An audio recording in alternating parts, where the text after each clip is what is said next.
get around this turn. Oh, sorry, are you already recording? You already pressed record? Bro. Yeah, we got it. We're going around the sharpest turn. This phone is like on a tripod just sitting on my dashboard. First time ever filming it like this. Dude, this is gonna be great. Is this illegal? No, it's legal. What? Why is this illegal? Look how there's like such like a light glare over Andy. He's glowing. Oh no.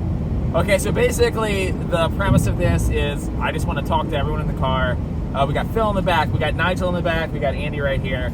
And we're just gonna talk about whether you can cheat while skateboarding. And the reason this whole discussion really came up in my mind was in the new Zero video, I don't remember the dude's name, but he board slides this crazy rail, which I'll insert that clip now. Everyone quiet while the clip plays. Oh my god, is that cheating?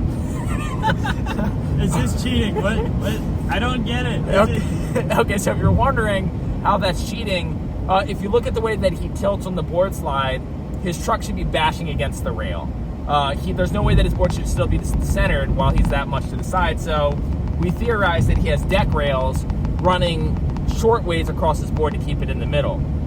And there's a couple instances of where altering spots may or may not be considered cheating. Some obvious ones like the Steve Bear fake spot, Bondo. We're gonna kind of run through a lot of them. But right off the top of our heads, do you have an answer? So, I was thinking about this because I wanted a dark slide that's snake rail. And my board wasn't sliding very well, so I was thinking of putting rails on the top of my board. Now, is that cheating? And I talked to Rick G, the legend from San Francisco, and he does skate lessons with Robbie, and he had a really interesting perspective on this, because I talked about this question on the 9 Club, and he said, yes, putting deck rails on the top of your board could be considered cheating for this reason, that it would prevent you from doing other tricks. And I don't know if I agree with that, but that is a perspective, and I'm not saying that's Rick G's perspective, but that's the words that he said, you know what I mean? Okay, but that's what he came to in that moment when you're having the discussion. Yeah, like the words he said, but not necessarily his belief. See, now I would disagree with that, because I think that there is not a setup in the universe that you could have that's not going to prevent you from doing certain tricks. And that's like tail skids on your board. Yeah. Doing tail skids or... Well, I was thinking on the terms of like, if you ride an old school board that has more of a fish shape to it, primos are out the window because you have that rounded bevel thing. So there you go, you can't do freestyle tricks. It's going to prevent you from that. Not that, everyone's going after primo stalls, but you know what I mean. I think everything prevents something. But deck rails on the top would prevent you from pushing. No, it wouldn't. You could still do it. It'd just be a lot harder. It would actually make skateboarding on expert mode. But here's why that's a tough one. So here's why I think that's cheating. I think that is taking away from one of the cool difficulties of the dark slide, which is fighting with the upside down of your board, whether it's the grip tape or whatever. Now, I'm not saying if you take grip tape off the corners of your board, it all of a sudden doesn't count. But I'm saying that is like such a blatant avoidance of any difficulty. Like if you were creating a situation to make it as easy as possible for a trick that is difficult, like you're removing that trick from the trick then. You're doing something completely different. So It's not cheating, it's cheap, in my opinion. I personally don't think that there is a way to cheat at skateboarding, because that means that there is an inherent way to win skateboarding. You can't win skateboarding. You can't get first. You can get first in a contest, but you're never going to beat it. No one's ever going to have all the tricks. I don't think the opposite of cheating is winning, though. I don't think that the opposite of cheating is winning, but I do think that cheating implies that there is a victory to be had. Like some sort of... I think it implies that there's rules to be followed. Or that there's rules to be followed. Yeah, exactly. Yeah. So with like the board slide on the, like let's say he did do that. Let's say he used deck rails. Whatever he used something. I do think it is somewhat disingenuous that they didn't show what he used, or like sort of tried to hide it. Disingenuous is a good word. Because I think, okay. I don't know if I've ever used it. You just did. So I think Steve Barra's very famous Skatepark, where he creates a bunch of spots. He made a bunch of spots that look like actual spots, and he will, to this day, get more hate for that than probably anything else that he's ever done. Like, He legitimately made a bump to rail look like an actual bump to rail with a fake door behind it. Now, I think that if he didn't make, like, if the part starts off with him showing him build these fake spots, or has some sort of breaking of the fourth wall to prove, like, hey, like, I'm not trying to hide this, people would have fucked with that part more. They might have even thought it was a creative concept part. Yeah. But since he tried to be disingenuous, it's like, well, what are you doing? Yeah. Ironically, no one gave Jim Greco shit or Eric Costin shit for also skating fake spots that Steve Barrett built. Jim Greco switch nose blunted the Allstate sign that wasn't real, and Eric Costin did not only have kept Feeble back to switch down a handrail that also wasn't real. No way. Yeah. But so they didn't build the spot. They didn't build the spot. So they found the spot. No, obviously Steve Barrett took him to it. Obviously there was some sort of... But like everyone takes someone. Okay. I think it has more to do with Steve Barrett's like the easiest target ever to attack, because not only has he like been on TV shows and dated celebrities and just done some all-around kookery, he's just, you know, not a top tier, you're not allowed to make fun of this guy like Jim Greco. Dating celebrities is a kook move now? I mean, hasn't it always been? That's why I'm a kook, because I'm dating Haley and she has more followers than me. Does she? Yeah. You fucking kook. So I think that's where you draw the line, in disingenuousness. Now, I think another good example is, you know, I guess you would say like a more core guy, John Rowe.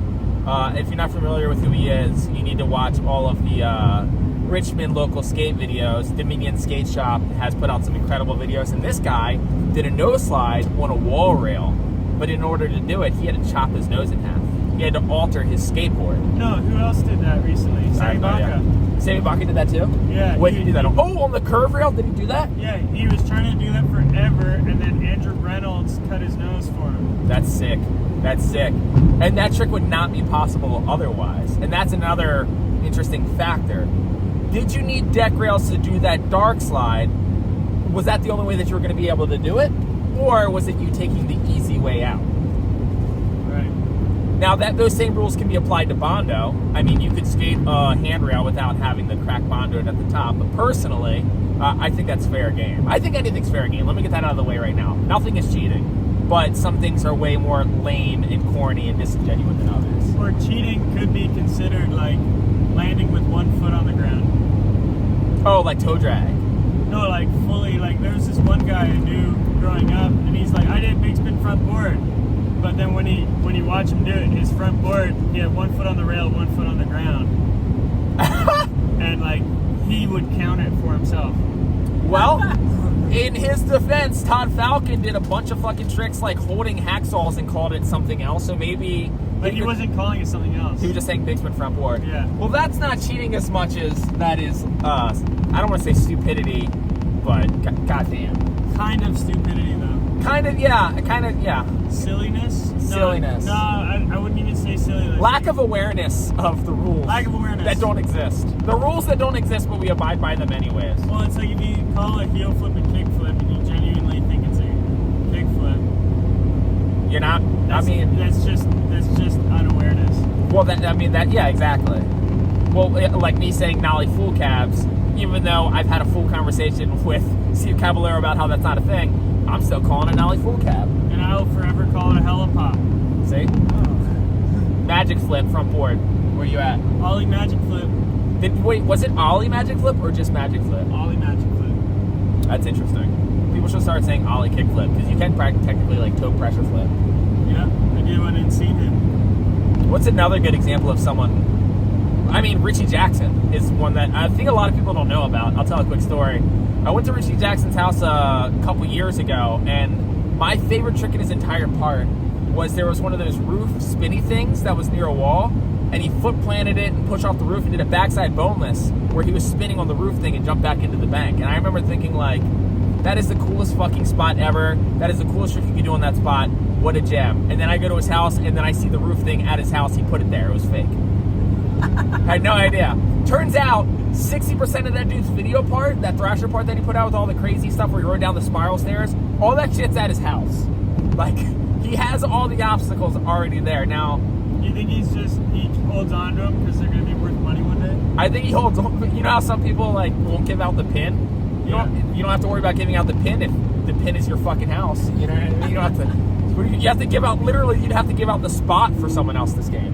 Yeah, interesting. But he's funny because he's really self-aware of this fact. He's made jokes about it. I remember he firecrackered El Toro on his feet. I don't know if you've seen the footage of that, but he like slides down the stairs. And then he made a joke about he's never altered a spot ever because that's not real skateboarding. That's corny. But in the clip, you can clearly see that he like put some sort of slippery soap or something to go down the stairs. He's just making almost like a parody of what people would say about his skating, but he's saying it about himself. Bro, like everybody waxes things. Absolutely. And waxing is another fact that I was going to come to. That is altering the spot. 100% altering the spot. And you can grind concrete without waxing it. It just sounds really terrible and it doesn't go very far. Yeah, like the problem I'm dealing with right now is I'm trying to hit these multiple rails, but they're too high for me to ollie onto realistically. I might be able to like board slide scrape it, but I want to like properly skate them. So yeah. I'm getting kickers built. So then I'm talking to Danny on the boardwalk to build me some kickers, the guy that made the wave ramps. Yeah, the one that we skated the other day. Yeah, so he's building these kickers, and he's like, "Okay, what do you want them to look like?" And I'm thinking, first thing I was like, it'd be sick if it was just a no skateboarding sign, and then, you know what I mean? Yeah. Because I want it to be as close to just a sign and a skateboard as possible. Yeah. But then what I'm learning is like, that's really difficult. So what I'm doing to make it work is I'm using it as an art collaboration project, and then he's making the kickers and then doing his paintings all over the kickers. Oh, sick. And then it's an art installation. Dude, and you know what I love about that? Like, you're showing that it's a kicker. You're not like trying to pull a fast one and be like, I'm using this kicker that this artist is doing for me to skate this spot, which doesn't make it, that's the only way you're going to be able to skate this spot. You can't access it otherwise, right? Right. Where it's like, you know, skating a mini ramp. Like, you're not going to skate a mini ramp out in nature unless you're very, very fucking lucky or you live near Bishop Skatepark, which has that ditch that's kind of mini ramp-esque. Which, have you skated that yet, by the way? No. But yeah, I just remember, you know, the whole Steve Bear thing and him getting a lot of shit, and just like, I think it was the way he went about it, because slapping angle iron on a ledge is vaguely acceptable depending on what gets done and who skates it. And how well it's put on. Yeah, exactly. And if you try to hide that, though, if you paint the angle iron, people don't really bat an eye. One, because they might not know that it's fake, but two, they're just like, oh, well, like, it is a natural spot that they just, like, slightly alter. Yeah, so there's that weird gray eye. DIY. Now, there's a question. Can you use that in a video park? 100%. You can. 100%. Yep. But it's an obvious DIY. Yeah. And it has that, like, there's, like, a weird gray area of DIY acceptable, like, obstacles, too. Like, you can do DIY ledges, and you could do, like, a DIY pole jam, but for whatever reason, I feel like if you built a DIY pyramid, like, straight out of Tampa that has, like, a bump to ledge, like, that doesn't count. You can't use that in your park, because that's, like, a skate park obstacle. I think if it's spray painted, you can use it. Really? Yeah, if it's got tags. Oh, well, you know what? The exception is Washington Street. People do tricks over that pyramid. Yeah, what other pyramid do you, like, if someone builds a skate park obstacle, you can definitely skate it. Yeah. Very interesting. What do you think about a skate park flap or DIY flat bar, though? Does that get the pass? That's so freaking on the... I think that's a no. I think the flat bar is a no. But the ledge is a yes. And I know that's stupid. Why is the ledge a yes? Because it's just been done. I think so many skaters have used it. Well, the parking block's been done, too, in video parks. Parking block, I was going to say parking block on a cinder block. That's a heavy yes. Or like cinder blocks with angle iron. Yeah. Obvious yes. But it only takes one quote-unquote, like, core skater to break that rule if he's, like, established enough to make that rule. Like, for example, if, I don't know, fucking Max Palmer had in his video part him skating a flat bar at a DIY park, I think everyone would be like, oh, I guess you can do that now. Or is it a line, or is it the main trick? Yeah, well, would that change your opinion on it? Well, like, if you're in a line, you're not going to roll by a flat bar. You're going to hit it. Yeah, I'm not going to roll by a flat bar no matter what the situation is, because that's a fucking flat bar and I'm jumping on that thing. Exactly. Like, it's the best thing ever.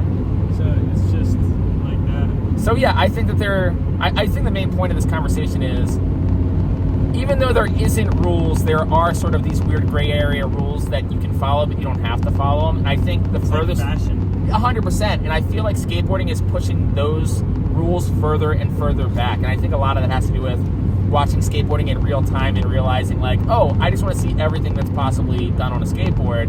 We're no longer waiting for the industry to spoon feed us little dollops of what they say is cool. Now it's like I get to see what, like we were talking about earlier, Bye Bye Skateboarding is doing.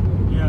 And it's like he's literally built like a rail so he can do those nose stall to wheel well stalls, flip his board around, and now he's experimenting with chopper flip. Is that what it's called? Yeah, it's invented by Chopper from Osaka Daggers. There you go. He's experimenting with that in a way that like it'd be really hard to find a street spot for that exact setup. Yeah. The way Chopper did it is on a double bar. What?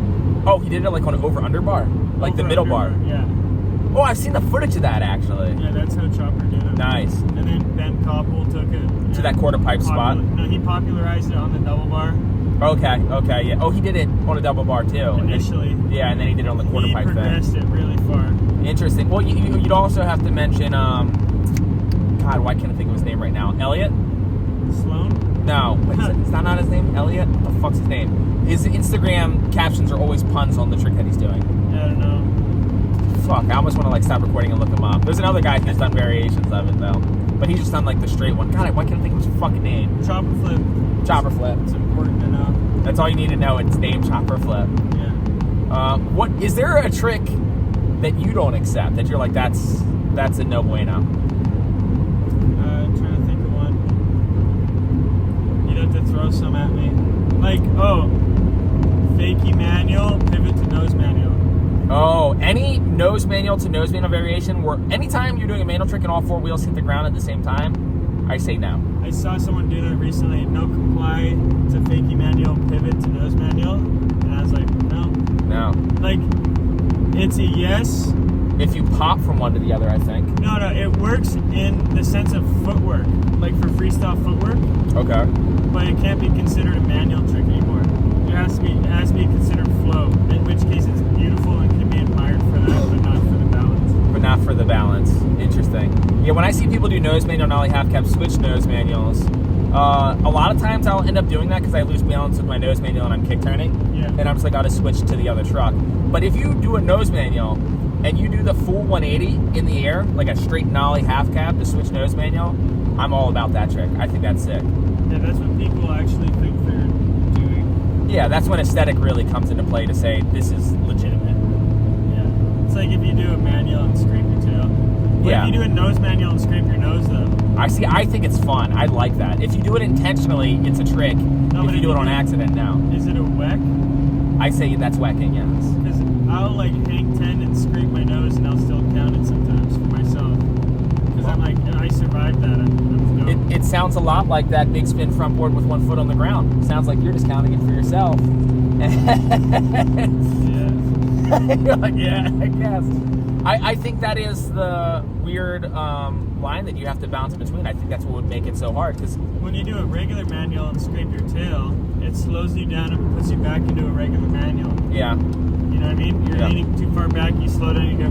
If you're in a nose manual and you scrape your nose, it slows you down and pushes you off your board. yeah. So Once you would throw off. So the survival of it is its own difficulty. So it comes down to, for me, the difficulty in survival.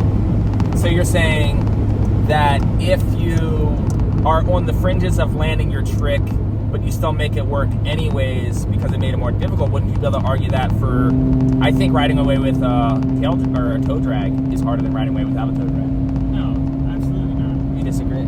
5 points on the ground versus 4 points on the ground. Well, that's true. I just think that my body weight and my toe slowing me down makes me want to step off the board or pull my foot off the board. But I do see what you're saying. And the nose whack is definitely a thing. Like, especially switch nose Front manual. foot toe drag would be harder to land because it would slow you down and put you forward. Back foot toe drag slows you down and lifts up your back foot. So then does this apply to if you drag your front foot on a trick? Like, it's more difficult. That should be another trick. Like if you land a trick and you drag your front foot, that's sick. That's a move. Yeah, it's a trip. It's a trip, and that's really what, the more you think about skateboarding, you get stuck in these like rabbit holes of like what all the stuff that we personally accept and don't accept. At the end of the day, kind of comes down to our own personal taste and aesthetic. Because I agree, I really like it when people scrape on nose manuals and keep it. I like that. But according to the rules of whether it counts or not, I think it's valid to say that it doesn't count anymore. That's not a make. But I do like it. I mean, you see me, I scrape my nose on purpose because I think it's fun. Yeah. And I think that's sick. What's it called? A bulldozer? Or? Yeah, whatever you want to call it. I also think it's cool when people scrape on. Well, that's a whole other thing. What if you're doing a manual and you revert to switch nose manual and your tail scrapes on the revert? It's that's like a spacewalk move. I agree, and I think it doesn't count. You know, I'm really particular with this because, you know, I did the Wally nose manual. So, What did you say? This goes back to our Venn diagram. We were talking about the Venn diagram of freestyle, street, and transition. And for those of you that do downhill, why isn't downhill on that Venn diagram? Is because I see downhill skateboarding. This is aside from what I was going to say, but I see downhill skateboarding as just fast skateboarding, and where all three styles intersect is downhill skateboarding. When you're just rolling, turning, sliding, Yeah. you do those in every other aspect of skateboarding. So I think of downhill as being the most standardized. Does that make sense? Yeah, no, well, that's the act of riding a skateboard. Just The you're act of adding riding speed. a skateboard with speed. So Yeah, yeah.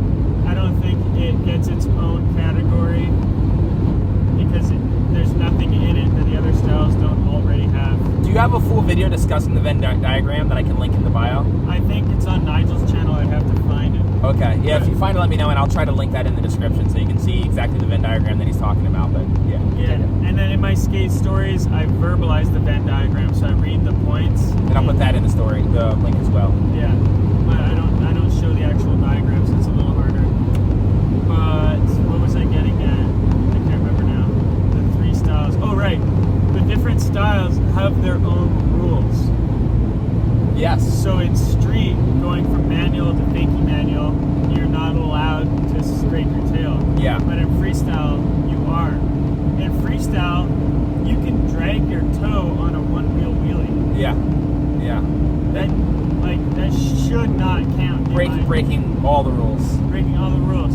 So there's style specific rules. Yeah. And then there's also style specific names to tricks.